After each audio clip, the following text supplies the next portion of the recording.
আজি দেওবাৰ চ' আজি গাহৰি খোৱাৰ দিন চ' আমি গৈ আছোঁ বৰ্তমান গাহৰি আনিবৰ কাৰণে চ' আমি গৈ আছোঁ বৰ্তমান নামটি মিছাজান চ' গাহৰি আনিমগৈ আৰু মোৰ লগত আছে বৰ্তমান বিজয় গগৈ বিজয় গগৈ আৰু নেক্সট আপোনাৰ গীত ভৰালী আছে গীত ভৰালী দাদা আছে লগত গীত ভৰালী দাদাই গাড়ী চলাই আছে চ' মই আপোনালোকক দেখুৱাবলৈ চেষ্টা কৰিম আগৰ দুখন চাই লওক আপোনালোকে বৰ্তমান গৈ আছোঁ নামটি মিছাজান গাহৰি আনিবৰ কাৰণে চ' আৰম্ভ কৰোঁ ভিডিঅ'টো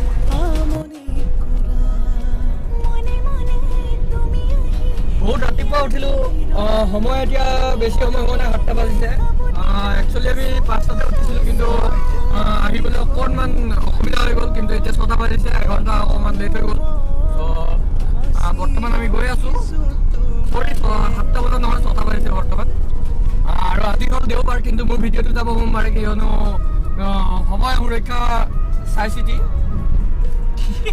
সেইকাৰণে অকণমান অসুবিধা হ'ব পাৰে ত' বেয়া নাপাব সোমবাৰে যাব ভিডিঅ'টো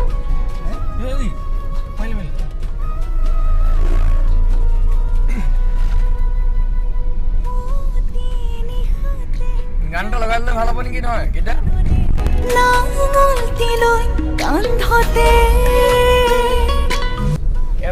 এয়া গীত ভৰালী আপোনালোকে হয়তো সকলোৱে চিনি পায় চাগে সংগীত জগতৰ এজন ভাল সংগীত পৰিচালক চ' লগতে মোৰ এজন ভাল দাদা হয় আৰু এইজন হৈছে বিজয় গগৈ তেখেতে বৰ্তমান আমাৰ লগত কথা পাতি আছে হয়তো কাৰ লগত কথা পাতি আছে আৰু তেখেতে জানিব এতিয়া কাৰ লগত কথা পাতি আছে বন্ধু কাৰ লগত মাইকী ন বহুত বঢ়িয়া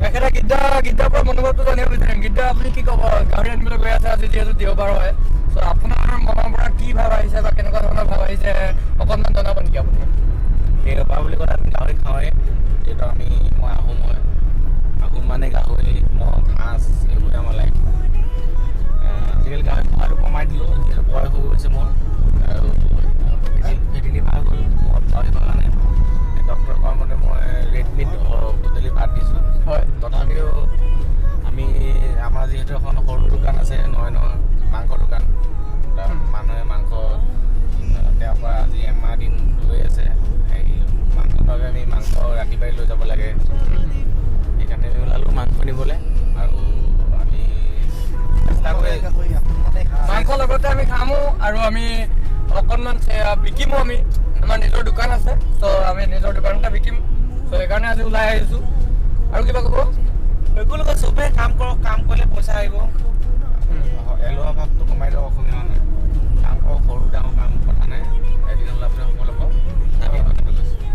কিছুমান ৰাস্তা পথবোৰৰ বাবে কিবা ক'ব নেকি ছাৰ নাই ৰাস্তাবোৰ ভালেই হ'ল আগতকৈ যথেষ্ট ভাল হৈছে এতিয়া ৰাস্তাবোৰ গাঁত চাতবোৰ নাই কমিলে যথেষ্ট ফিল আপ কৰি দিলে আগতকৈ যথেষ্ট ভাল হৈছে কিন্তু পৰিৱৰ্তন আহিছে কিন্তু কিছুমান গাঁৱত এতিয়াও বহুতখিনি কৰিবলৈ বাকী আছে আপুনি তাৰ বাহিৰে কিবা ক'ব নেকি একেলগে চব বনাব নোৱাৰে ৰাস্তা বহুত কাম আছে অসমত আপুনি চৰকাৰক দুখ দি লাভ নাই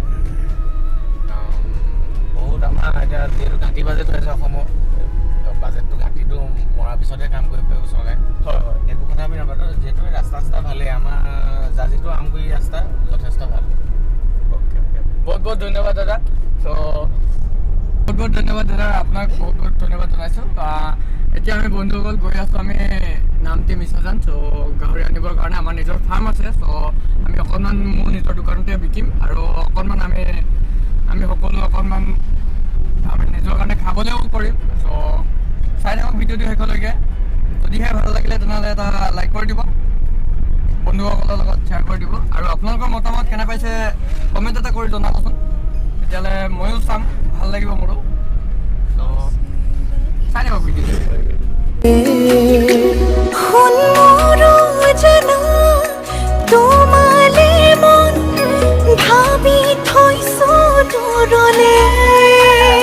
মোৰ মনে জানাম কব খোঁজে তোমাৰই কথা বন্ধুসকল আৰু এটা কথা মই জানিবলৈ পাইছোঁ বৰ্তমান যে এইটো যিটো এটা ৰোড হয় এই ৰাস্তাটো, যিটো 15-16 বছৰ আগতে এইটো কৰিছিলে, কিন্তু আজিলৈকে এই ৰাস্তাটো একো হোৱা নাই বুলি মই জানিব পাইছোঁ। চ' আপোনালোকক জনাইছোঁ যে যিসকলে এই ৰাস্তাটো বনোৱাত সহায় কৰিছিলে বা যিসকলে এই ৰাস্তাটোৰ কাম আৰম্ভ কৰিছিলে তেওঁলোকক বহুত বহুত ধন্যবাদ জনাইছোঁ যে এনেকুৱা এটা ভাল ৰাস্তা, আৰু যাতে মই দেখাততো ক'তো পোৱা নাই, কিন্তু ফাৰ্ষ্ট টাইম পাইছোঁ যিটো 15-16 বছৰ দিন থাকি গৈছে। চ' তেওঁলোকক বহুত বহুত ধন্যবাদ জনাইছোঁ। তাৰ কাৰণে মই আৰু তাৰ বিশেষকৈ সম্পূৰ্ণ ডিটেইলছখিনি জানিবৰ কাৰণে আমাৰ চাও বিজয় গগৈক সুধিম মই কথাটো, যে কাহিনীটো কেনেকুৱা ধৰণৰ হয়, কি কথা চাও বিজয় গগৈয়ে আমাক ক'ব। চ' ছাৰ এবাৰ হয় কৈ দিয়া বিজয় দা। বিজয় দাই গমে নাপায় কি কৰিম বাৰু এতিয়া? গীত দাদাই জানে ভালদৰে, গীত দাদাই ক'ব। তো এই ৰাস্তাটো 2002ত বনাইছিলে মোৰ মতে, যেতিয়া মই ক্লাছ 8ত আছিলোঁ। হয় তেতিয়া ৰাস্তাটো বনিছিলে, কাৰণ 2000ত আমাৰ ইয়াতে বম দি জাজি দলংখন উৰাই দিছিলে আলফাই। হয় যেতিয়া এই দলংখন উৰাই দিছিলে, তেতিয়া ৰাস্তাটো নিয়মীয়া মানে বনাই থকা হৈছিলে। তাৰপৰা সেই দলংখন বনোৱা হ'ল, তাৰপৰা ৰাস্তাটো টোটেলি 4 লেন টাইপে বনোৱা হৈছিলে। 2 লেন হয়, কিন্তু তথাপিতো 4 লেনতকৈ ভাল ৰাস্তাটো হয় আৰু ৰাস্তা আজি মোটামুটি 20 বছৰ ওচৰা-ওচৰি হ'ব, 18 বছৰমান হৈছে ৰাস্তাটো। এই ৰাস্তাটো এটা গাঁত নাই, তুমি ভালকৈ জুম কৰি চোৱা, এটা গাঁত নাই। কিন্তু আজিলৈকে বেয়া হোৱা নাই ৰাস্তাটো। এই ৰাস্তাটো নাগালেণ্ডৰ জইন আছে, নাগালেণ্ড। এই ৰাস্তাটো বনোৱা অকল কৰ্মীসকল বা যিসকল ইয়াৰ লগত আছে তাৰ বিষয়ে আপোনালোকে কিবা ক'ব নেকি? এই ৰাস্তাটো আচলতে ৱৰ্ল্ড বেংকে বনাইছিলে ৰাস্তাটো, মই জনাত। ৱৰ্ল্ড বেংকৰ ৰাস্তাবোৰ প্ৰায় ভাল নহয়। ৱৰ্ল্ড বেংকে যেতিয়া ৰাস্তা এটা কিবা ফাইনেন্স কৰে বা তেওঁলোকৰ আণ্ডাৰত কিবা ৰাস্তা বনায়, সেই ৰাস্তা টোটেলি ভাল হয় মানে। হয় আৰু এইটো যিসকলে কৰিছিলে যথেষ্ট ভাল কাম কৰিছে, আৰু আমি বিধায়ক প্ৰতিভা গগৈকো শলাগ ল'ব লাগিব। তেতিয়া বিধায়ক আছিলে মহোজন ডক্টৰ, দুয়োগৰাকী বিধায়কে শলাগ ল'ব লাগিব, কাৰণ দুয়োগৰাকী বিধায়কেই ৰাস্তাটোৰ লগত জড়িত হৈ আছে। কাৰণ জোৰ দিলে ৰাস্তাটো হ'ব। আৰু এইফালে নাগালেণ্ড গভৰ্ণমেণ্টকো তুমি হেৰি কৰিব লাগিব, কাৰণ ৰাস্তাটো আমাৰ অকল এই অসমত নাই, এইটো গৈ ৰাস্তাটো নাগালেণ্ডৰ গভৰ্ণমেণ্টৰো লাগিছে, কাৰণ ইয়াৰ পৰা বহুত কাম নাগালেণ্ডৰ ইয়াৰ পৰা বহুত বস্তু যায়, নাগালেণ্ডৰ পৰা আমদানি হয়, ৰপ্তানি আমদানি হৈ থাকে। সেইকাৰণে দুয়োখন গভৰ্ণমেণ্টে ইয়াত জড়িত হৈ আছে ধুনীয়াকৈ। সেইকাৰণে ৰাস্তাটো যথেষ্ট ভাল।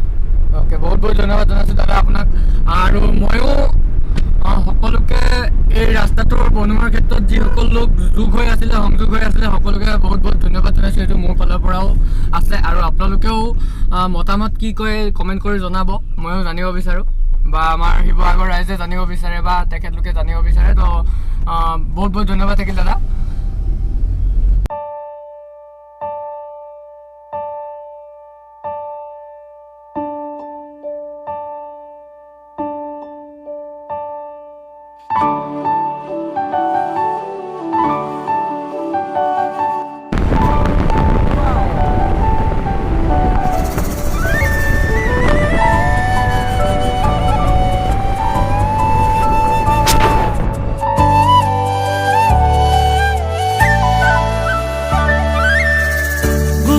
গোপনে কিনো ভাবিছে মনে, বিষাদৰে সুৰ কোনে নুতুৰে, নজনাকে নুবুজাকে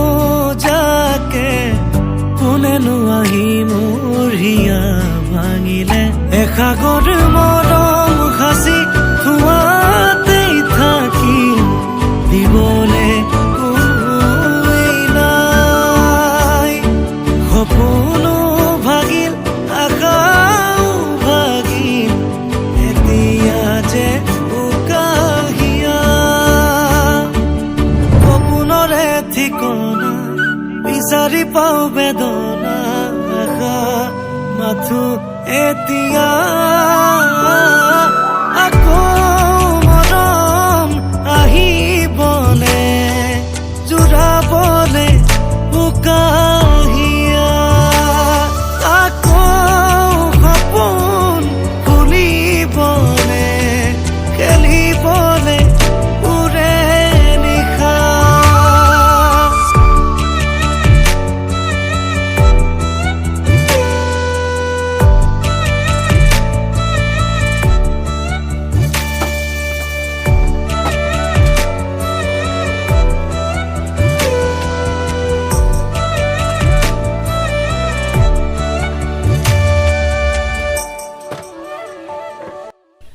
বন্ধুসকল বৰ্তমান আহি পাই গ'লোহি মই মোৰ দোকানত আৰু গাহৰি লৈ আহিলোঁ লগতে প্লাছ বিলাহী লৈ আহিলোঁ। এয়া বিলাহী আপোনালোকে দেখিবলৈ পাইছে আৰু এয়া বিলাহী আপোনালোকে চাই লওক। আৰু নেক্সট আপোনাৰ মাংস আছেগৈ আৰু মাংস 10 কেজি মই আনিছিলোঁ। চ' নেক্সট এতিয়া আপোনাৰ মিনিমাম 2.5 কেজিমান মাংস আছে। চ' 2.5 কেজিমান মাংস এখন মোৰ দোকানত। চ' নেক্সট 2.5 কেজিমান মাংস আছে, এইখন এদাই হ'লে আৰু দোকানখন সামৰিব পাৰিম। চ' 10 কেজি আনিছিলোঁ, 2.5 কেজি আছেগৈ। চ' বাকী ভিডিঅ'টো কেনেকুৱা লাগিলে আপোনালোকে কমেণ্ট কৰি জনাব। যদি ভাল লাগিলে তেনেহ'লে লাইক এটা কৰি দিব আৰু বন্ধুসকলৰ লগত শ্বেয়াৰ কৰি দিব। ত' আজি ভিডিঅ'টো ইমানতে সমাপ্ত কৰিছোঁ। ধন্যবাদ। জয় আই অসম। দেখোন ঘূৰিও না